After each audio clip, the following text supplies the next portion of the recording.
안녕하세요. 신앙 언박싱입니다. 성경 언박싱 창세기 2편에 오신 여러분을 환영합니다. 저번의 시간에 창세기 1장에서 11장까지 살펴보았습니다. 성경을 이해하는 데 있어서 가장 중요한 부분 중에 하나일 것입니다.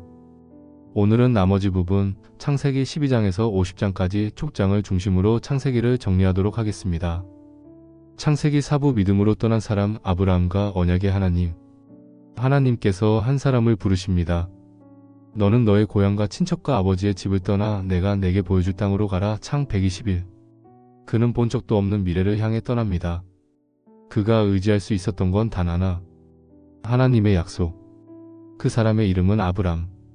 여러분, 오늘은 구약 전체를 꿰뚫는 언약의 기초 하나님의 부르심과 아브라함의 믿음, 여정을 따라가 보겠습니다. 그리고 그 이야기 안에서 우리 자신의 모습도 발견하게 될 거예요. 파트 1. 믿음으로 길을 나선 아브라함. 여호와께서 아브라함에게 이르시되 내가 너로 큰 민족을 이루고 내게 복을 주어 내 이름을 창대하게 하리니. 창세기 12장 1절에서 2절. 여러분, 아브라함은 처음부터 믿음의 조상이 아니었습니다. 그는 갈대아 우르 출신, 우상 숭배가 일상이던 땅에서 살던 사람이었어요. 그런 그를 하나님이 전혀 조건 없이 부르십니다. 이것을 신학적인 용어로 효과적인 부르심이라고 합니다. 하나님이 부르실 때 그 부르심은 실제로 역사합니다. 아브라함은 믿음으로 그 음성에 반응했죠. 중요한 건 어디로 가야 할지 몰랐지만 하나님이 말씀하셨기에 떠났다는 겁니다. 믿음은 바라는 것들의 실상이요 보지 못하는 것들의 증거니. 히브리서 11장 1절. 파트 2. 위기와 실패 속에서도. 아브라함이 애굽에 이르렀을 때의 창세기 12장 10절. 하지만 믿음의 여정은 쉽지 않았습니다. 기근이 오자 애굽으로 내려가고 자신의 목숨이 두려워 아내를 누이라고 속입니다. 실패죠. 분명한 실패입니다. 그럼에도 하나님은 아브라함을 책망하시지 않고 보호하십니다. 이것은 하나님 언약의 일방적 성격을 보여줍니다.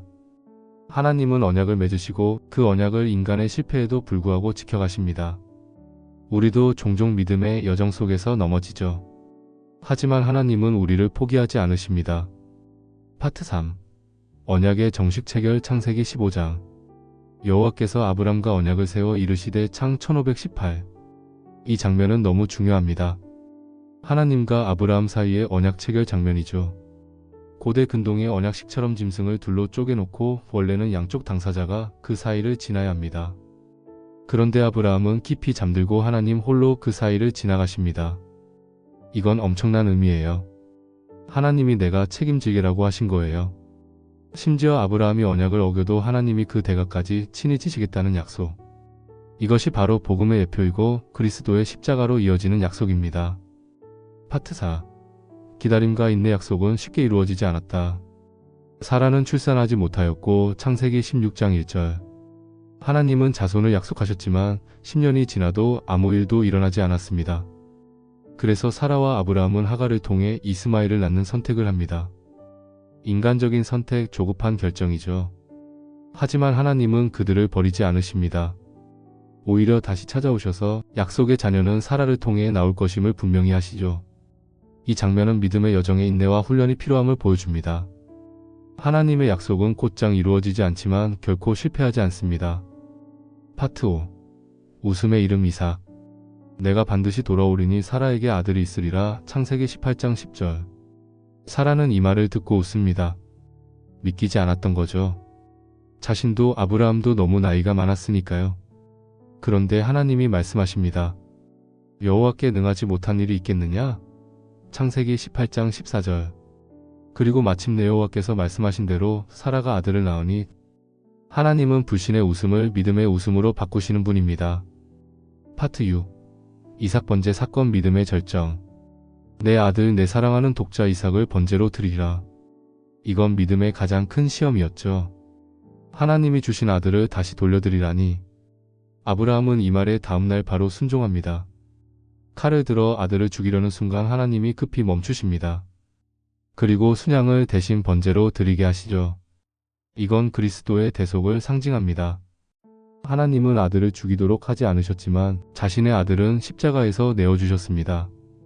성경은 이 장면을 구속사의 정점 중 하나로 봅니다. 믿음은 단순히 감정이 아닙니다. 믿음은 하나님의 약속을 붙잡고 순종하는 삶입니다.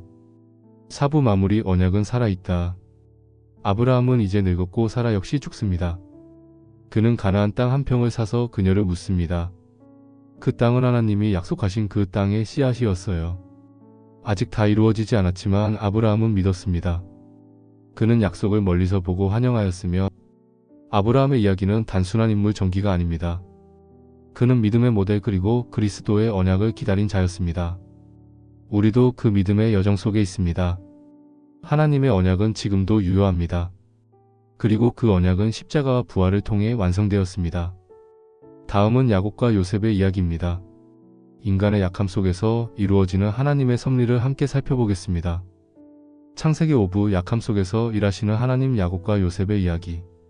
가족의 분열, 속임수, 형제간의 질투, 억울한 감옥살 이야기만 들으면 막장 드라마 같죠? 그런데 놀라운 건 그 모든 혼란 속에서도 하나님은 한치의 오차 없이 구속사를 이끌어 가신다는 사실입니다. 오늘 우리는 창세기의 대미를 장식하는 이야기로 들어갑니다. 바로 야곱과 요셉. 하나님의 섭리와 회복의 드라마입니다. 파트 1. 선택은 은혜로 야곱과 에서.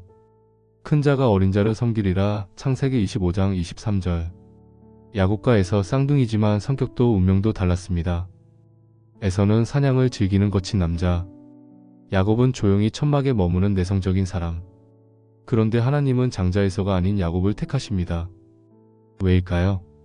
이것을 신학적으로 무조건적 선택이라고 말합니다. 내가 야곱은 사랑하고 에서는 미워하였다. 로마서 9장 13절. 인간의 행위 이전에 하나님의 주권적인 선택이 먼저였습니다. 야곱은 똑똑하지만 속이는 사람이었어요. 형의 장자권을 빼앗고 아버지를 속이고 도망칩니다. 하지만 그 와중에도 하나님은 그를 절대 놓지 않으세요. 파트 2. 베델 도망자에게 찾아오신 하나님. 내가 너와 함께 있어 내가 어디로 가든지 너를 지키며. 창세기 28장 15절. 야곱은 도망가던 중 베개 사마돌 위에 누워 자는데 그 밤에 하나님이 꿈에 나타나십니다. 천사가 오르내리는 사닥다리 그리고 하나님의 목소리. 놀라운 건 야곱은 그 어떤 회개도 믿음의 고백도 하지 않았는데도 하나님이 먼저 그를 찾아오셨다는 거예요. 이건 언약의 신실하심을 보여줍니다. 야곱의 행동과 상관없이 하나님은 아브라함과 맺으신 언약을 계속 성취해 가십니다. 우리가 실패할 때 하나님은 멀어지시는 분이 아니라 오히려 더 가까이 다가오시는 분입니다. 파트 3. 약복 강가의 밤 야곱의 씨름. 당신이 내게 축복하지 아니하면 가게 하지 아니하겠나이다. 창세기 32장 26절. 형 에서를 만나기 전날 밤 야곱은 정체불명의 어떤 사람과 밤새 씨름을 합니다. 그는 결국 한도뼈가 부러지지만 끝까지 매달리며 축복해달라고 말합니다. 우리는 이 장면을 야곱의 철저한 자기 부인의 밤으로 해석합니다. 이제 그는 자신의 지혜나 꾀로 살아갈 수 없게 되었어요. 그에게 남은 것은 하나님밖에 없었습니다. 그 밤 하나님은 야곱에게 새 이름을 주시죠. 바로 이스라엘, 하나님과 겨루어 이긴 자. 야곱의 인생은 그날 밤을 기점으로 바뀌었습니다. 자신의 이름을 붙잡고 살던 삶에서 하나님의 이름으로 사는 삶으로. 파트 4. 요셉 꿈꾸는 자, 미움받는 자. 우리가 너를 왕으로 삼겠느냐? 창 378. 이제 무대는 야곱의 아들들로 넘어갑니다. 그중 가장 눈에 띄는 인물 요셉. 그는 아버지의 총애를 받았고 형들은 그를 질투했습니다. 결국 그는 노예로 팔려 이집트로 끌려갑니다. 이 사건은 인간의 악한 의도였지만 하나님은 그 안에서 큰 구속사의 퍼즐을 맞추고 계셨어요. 요셉은 억울하게 감옥에 갇히고 해몽의 은사를 사용했지만 바로 잊혀졌습니다. 하지만 하나님은 정확한 타이밍에 요셉을 애굽의 총리 자리로 올리십니다. 파트 5. 섭리의 절정 요셉의 고백. 당신들은 나를 해하려 하였으나 하나님은 그것을 선으로 바꾸사. 창 5020. 대기근이 찾아왔고 요셉의 형들이 양식을 구하러 애굽에 옵니다. 요셉은 그들을 알아보지만 형들은 요셉을 알아보지 못하죠. 긴 시험 끝에 요셉은 형들을 용서합니다. 그리고 이 말을 남깁니다. 당신들은 나를 해하려 하였으나 하나님은 그것을 선으로 바꾸셨습니다. 이 고백은 하나님의 섭리 교리 프라보던스의 가장 완벽한 표현입니다.